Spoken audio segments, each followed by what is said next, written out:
এখন তুমি school bunk করা স্টার্ট করেছো, আবার টিচারকে ফেক গার্ডিয়ানের সাইন দেখিয়েছো। এমনটা আমি তোমার কাছ থেকে কখনোই আশা করিনি নানু ভাই।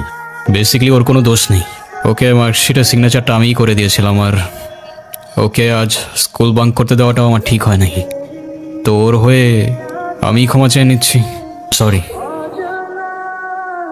কি হয়েছে স্যার? আমার জেদের জন্য আমার মেয়ের লাইফটা শেষ হয়ে গেছে। ওনো আমাকে অনেক বোঝানোর চেষ্টা করেছিল, আমি বুঝিনি। বেকারি চাকরিজীবী দেখে ভেবেছিলাম মেয়ের লাইফটা অ্যাটলিস্ট সিকিউর থাকবে। এটা ভাবিনি ভালো চাকরি থাকলেই ভালো মানুষ হয় না। তারপর পরে আমি আমার মেয়েকে আমার বাড়িতে নিয়ে চলে আসি।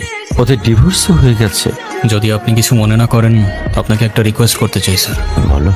যদি আপনার পারমিশন থাকে, আমি অনু আর এরার রেসপন্সিবিলিটিস নিতে চাই। কেন সিম বেঁচে দেখাইতে আসছেন? আপনি প্লিজ এখান থেকে চলে যাবেন। আমার আর আমার মেয়ের জন্য আমি একাই ইনাফ, আর কাউকে লাগবে না আমার লাইফে। আর কারোর যদি কোনো সমস্যা হয় বলে দিলেই পারে। আমি এখান থেকে অনেক দূরে চলে যাব।